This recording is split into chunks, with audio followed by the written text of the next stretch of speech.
a história do moleiro do seu filho que estavam levando o seu burro para vender no mercado. Ao longo do caminho vieram várias críticas. Primeiro, que eles deveriam montar. Então montou o filho, veio a crítica, daí inverteram, montou o pai e o filho ficou caminhando, veio as críticas que os dois deveriam montar, os dois montaram. Então veio a crítica de que eles matariam o animal e eles que estão em dois deveriam carregar o animal. Então eles começaram a carregar o animal caiu, quebrou o pescoço, perderam tudo. Deus nos criou numa espécie de hierarquia: espírito, alma e corpo. Sim.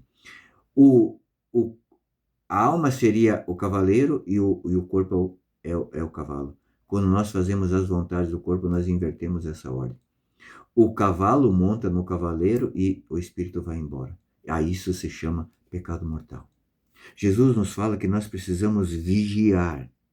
Vigiar para não fazer as vontades do corpo, porque assim nós cairemos em pecado mortal e perderemos até mesmo o burro, nesse caso.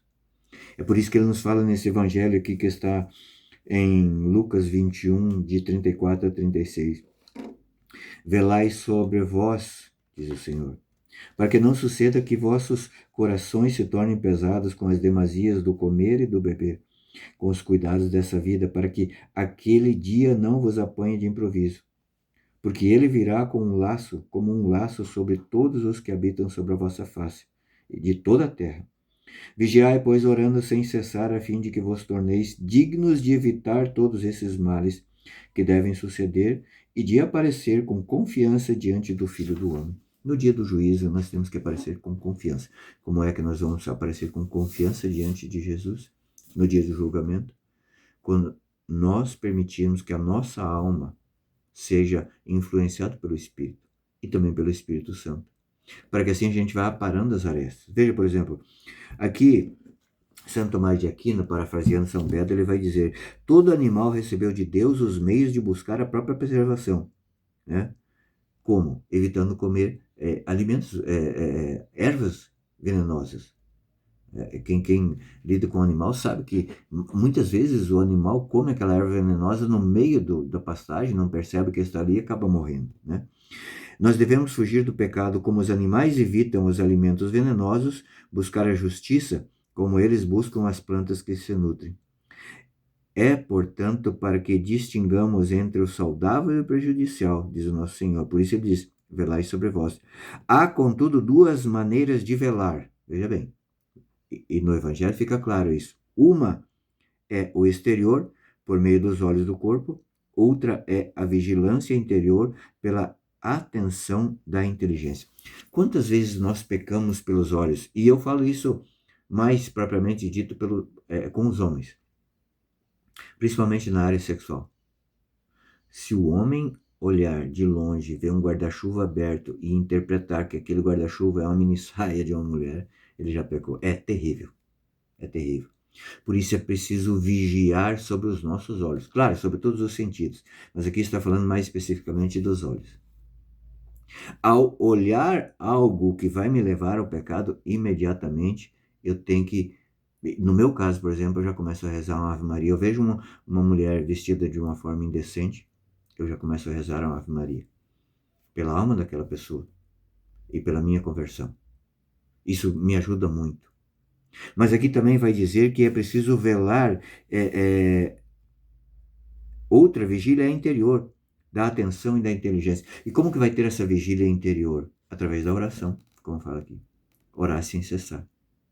É a oração que nos vai fazer com que nós tenhamos essa vontade interior, então, de fazer jejum, de fazer penitência, de fazer mortificações.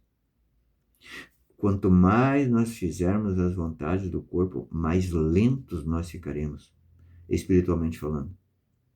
Olha para a nossa geração hoje, claro, hoje tem uma espécie de um culto ao corpo que está buscando fazer com que o corpo esteja mais saudável, mais esbelto, e isso é bom, isso é natural. Mas veja, por exemplo, quantos problemas, doenças acontecem hoje que não aconteciam no passado em decorrência da alimentação errada.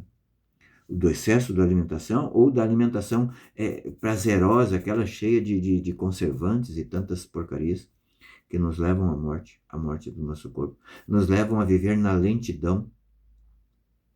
Se nós pegarmos uma foto, por exemplo, de 1930, nós vamos ver a diferença, né, entre aquela época e essa época de hoje. São os costumes que nos levam a isso. E para isso é preciso vigiar. E veja, na verdade, na nossa vida espiritual, não existe vácuo de poder. Não existe. Se nós tirarmos, né, algo que é pecaminoso, nós temos que colocar lá algo que é virtuoso. Se eu comia demais, agora eu tenho que velar sobre aquilo, eu tenho que, eu tenho que velar mesmo, vigiar para não comer em excesso. Eu vou ter que fazer o caminho inverso. No começo é doloroso, pode ter certeza. No começo é doloroso. Mas sabe por que é doloroso? Porque nós não entendemos, por exemplo, as mortificações, elas têm um caminho duplo. Ao mesmo tempo que eu entrego para Jesus essa mortificação, ele me devolve a graça. Eu entrego a mortificação, ele me devolve a graça de me manter firme, de me manter vigilante. É esse caminho de mão dupla que nós temos que entender. Então, quando a gente tira um pecado, a gente tem que plantar uma virtude.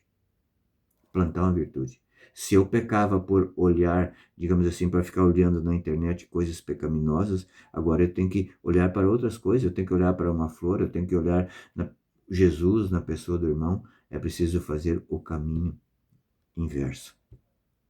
Nesse dia de hoje, se eu pudesse te dar um conselho, eu diria: vigiai.